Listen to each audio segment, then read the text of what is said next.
So why is arrogance unattractive and confidence is attractive? Now, this is according to me. My opinion on it is that I don't find arrogance attractive. I also find confidence attractive. And when I say attractive, I don't mean that I want to, sexually interact with someone. It's just an attractive quality in another human being, something that I respect, something that I strive to be like and want to have. Whereas arrogance, on the other hand, would be something that I don't want to have. I don't find very respectful or something that I don't respect. So again, this is according to me, this is my opinion, but I was thinking, what's the difference between the two? What's the difference between arrogance and confidence, and where's that line? Well, the line is a little bit harder to find, but what I came up with in my head was arrogance is unnecessary and excessive, whereas confidence is situational and minimal. And so I was thinking about like examples of arrogance, and it's like the person who tells you how good they are when you didn't ask. Okay, the person who leads with, I built $100 million business. I drive a Mercedes S-Class. I do these things, and they excessively or unnecessarily add in accolades or accomplishments, or in that case, material things or what have you, in a way that is, again, just something that we didn't need to know. Also, unnecessary could be applied to, we all know you're the world number one tennis player, let's just say, but you go around telling people, I'm world number one. Yeah, everybody knows. I won that tournament. Yeah, we all know. Like, it's unnecessary. We all know you're really good. So the arrogance comes in my opinion, when it's unnecessary, when it's excessive, when it's over the top, and really we don't need to hear about it. And so that same person that's arrogant, that's telling you that they're world number one, reminding you, I guess you could say, that you already know, they could also at the same time be confident, but yet not arrogant. They could be, it's more situational. Someone could ask them, hey, I heard you're pretty good at tennis. How good are you?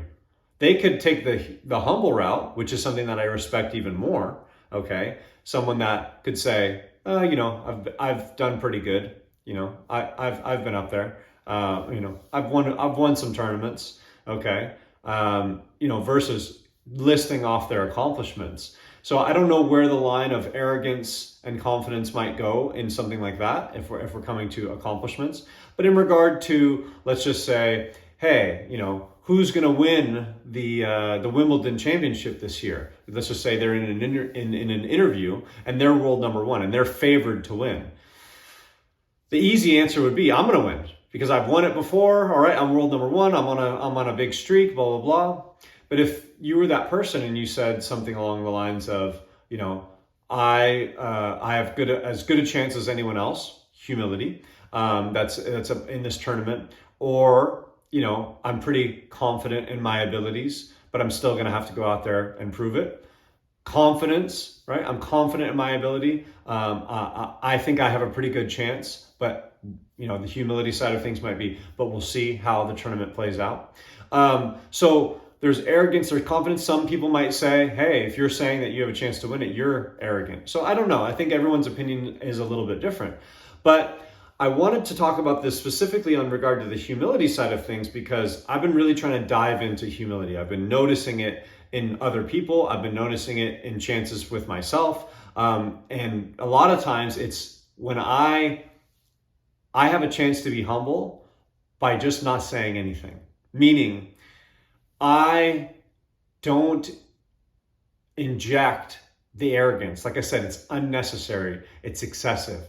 I realized that I thought I was being humble in a lot of situations, but really I was being arrogant. And I thought that I was adding to people's conversation and being a part of what they were saying. But in reality, I was just stroking my own ego. And again, in that arrogant way. An example would be, somebody's telling a story and they have this crazy thing that happened and you go, and inject into instead of listening to them and asking more questions about what they're having or giving them their moment, you go, oh yeah, well listen to this story. It's like somebody said, I scored 35 points in a game. It's like, oh yeah, well this one time I scored 42. It's like you're one-upping. Or I scored 35, but it was in the championship game. You're trying to one-up, and it's that arrogance that comes in. And I used to think that was adding to the conversation, but it really doesn't. And trying to list the things that you've done or your accomplishments, or even on the other end, things that are more detrimental to yourself. I've realized that it's a form of arrogance, it's a form of egotism, selfishness, to come in and, man, I've had a really bad day, blah, blah, blah. And then you come in and say, oh yeah, you think you got a bad day? I got diagnosed with this, and I've got this, and I just got, my dog just died. And it's like, you could come in and just completely ruin someone's a moment. And it's all from that selfishness side of things. So I think the arrogance definitely comes along with the selfishness side of things. And it's, again, that excessive. A lot of times I'm realizing, like, I don't have to say anything. I can listen to other people, and I can ask them questions about things, and I can be there for them. And at the same time, though, I can also use that as moments to be like, maybe this person's arrogant. Maybe all they want to do is list their accomplishments, and they want to get these things out. Maybe this is someone that I don't really want to spend that much time with.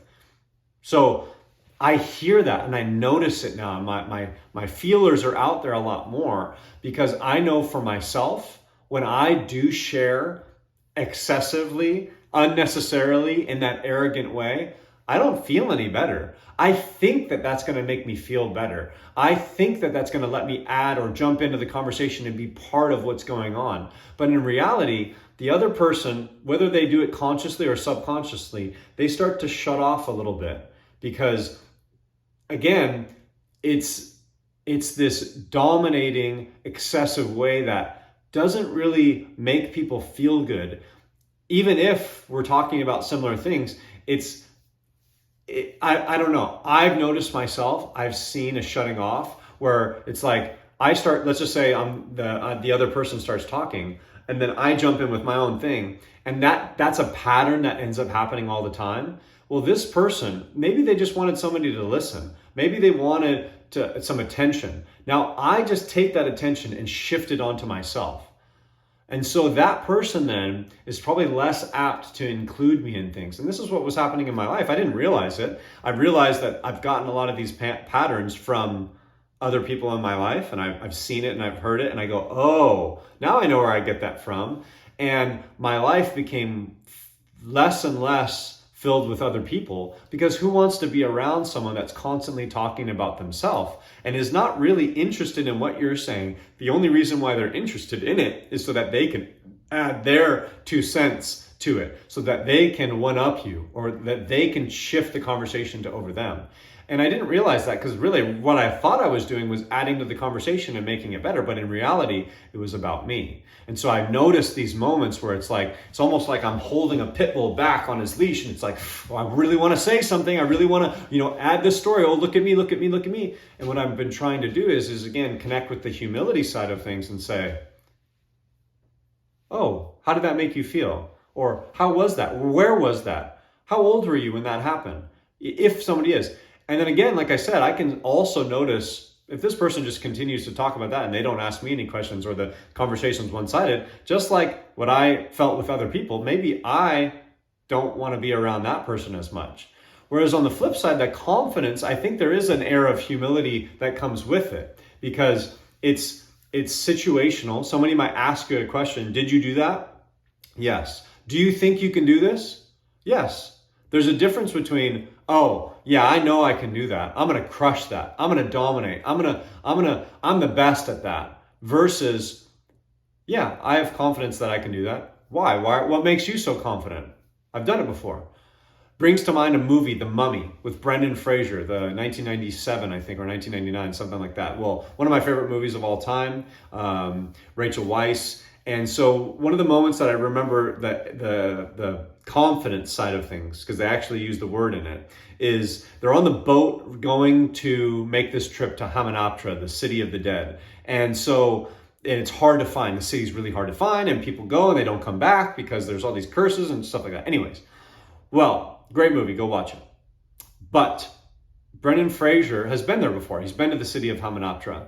And there's the Americans are taking some other people there, and then Brendan Fraser's taking the Rachel Weisz character and her brother. Well, the American dudes are playing poker, all right, with the brother, and they made a bet. How about I bet you $500 American that we make it to the city of Hamunaptra before you do? And he goes, all right. Brendan Fraser's character goes, all right, I'll take that bet. And one of the Egyptian guys goes, he's reading a book, and he goes, what makes you so confident? And he turns around and says, well, what makes you? Instead of him saying, I've been there before, I can do this, I know where it is, the map gets burned, and he's like, I know the map, it's all up here. He doesn't respond in an arrogant way. I'm going to crush you guys. I know where the heck this is. What do they say? They give their hand in regard to the competition. They show their hand, and they say, well, we have a man that's actually been there. He goes, interesting. The brother then chimes in and he goes, well, what a coincidence. And Brendan Fraser's character hits him over the head with his bag, and he goes, was it my, they're playing poker. Was it my play, or was it? He stopped saying, because he knows that Brendan Fraser has already been there before, all right, the character in the movie. And so the arrogance wanted to come out from the brother. It wanted to come out, oh yeah, well, we have one too. Look, we're going to beat you guys. Brendan Fraser's character, confident, but not arrogant. There's a side of humility to it. He's not coming out and telling everyone. Now, maybe that's part of it. Hey, he wants to protect his investment, that $500. He wants to win. And he doesn't want to have them working any harder. He wants them to be overconfident so that he can end up winning. But you see the dynamic that can play out with that. And someone like me who's watching it going, the arrogant Americans that are saying that we're going to win and we've got a guy that's already been there and we're going to beat you, is to me unattractive. Whereas Brendan Fraser's character, we know he's already been there. We know that. They don't know that. But I know that. It's like, that humility, for me, that's attractive. So why is one attractive, one's not? I think a lot of times it's going to be found, if it isn't already known, like the world #1 tennis player saying that he's going to win the tournament, we already know you're really good. We already know you're capable. It's excessive. It's unnecessary. You don't have to say it. And here's the thing, even if that's the case, we're going to find it out anyways. If you've been to the city of Hamunaptra and you know the way and you're going to get there faster, we're going to find that out because we're in a race. You don't have to excessively or unnecessarily tell us these things. And so I find in my own life, I have to be careful and find out, am I being unnecessary? Am I being excessive? Do I have a chance to be humble and not say anything at all, especially when people are going to find out? I don't have to constantly inject things in just to make myself feel better. Now, maybe you're with someone that you really, really respect and love, and you like to celebrate wins and things, and you can tell them about that, right? There's time and a place, but I've noticed that it was always the time and the place, and that's arrogance. And people used to tell me about that, and I used to think, I'm not arrogant. It's like, I'm just confident. And I go, what's the difference? I think, to me, it's that excessiveness and that unnecessary, part of it. So anyways, those are just some thoughts that came across my head, and I wanted to share them today because, again, I'm really trying to find the humility in everyday life, and I'm trying to notice it. And I start to notice it with myself all the time. And you might be saying, hey, JD, you're doing a humble brag right now. You're trying to... I'm still figuring it out. I don't know it 100%. Maybe just making a video and posting it and saying I have something to share is arrogant in itself. I don't know. I'm still figuring this stuff out, and that's why I like to post videos, because it's a work in progress, and I'm always going to be in progress. Never going to make perfection. And so it's just something that was on my mind. I wanted to share. And what's your experience? Do you even find, some people might find arrogance attractive? Is that you? Do you find confidence attractive? Do you find humility attractive? What are some situations that you've noticed that might translate from confidence to arrogance, or those opportunities to be excessive and unnecessary? Have you seen that before? Do you notice it? Is it something that's going on a lot now because we are rewarded for our accolades. And look at us. I was just, I think I led off this video talking about I built $100 million business. Someone's marketing a book right now, and every single time when I built my my first $100 million business, and these principles, they built me, and I know they're trying to sell something, but it's just this arrogance, and it turns me off. I don't care if that book is the best book ever. Just because of that arrogance makes me not want to. Now, last thing I'll leave you with is the best compliment that you can give yourself is not going to come from yourself. It's going to come from someone else. So if someone else tells me, oh yeah, that guy who wrote that book, he built a $100 million business when he was 22 and he was broke, and here's how he did it. That's going to come a lot longer, a lot further than if that person says, look at me, look what I did, look at my $100 million business, you should buy this book. Whereas someone else telling me, yeah, that book is probably really good because that guy, right? Oh man, he's the man. Coming from someone else means a lot more than saying it yourself. And that arrogance turns me off, and it literally shuts me off to another person. And lo and behold, I was doing that in my everyday life. And I still probably do that a lot. And I'm trying to find ways of doing that. So that's another reason why I make these videos, is to kind of speak it into existence and to talk about it a little bit more. So maybe I might have a little bit better chance of going about it today, in my day today. So anyways, that's what I wanted to talk about today. And until next time, I'll see you then.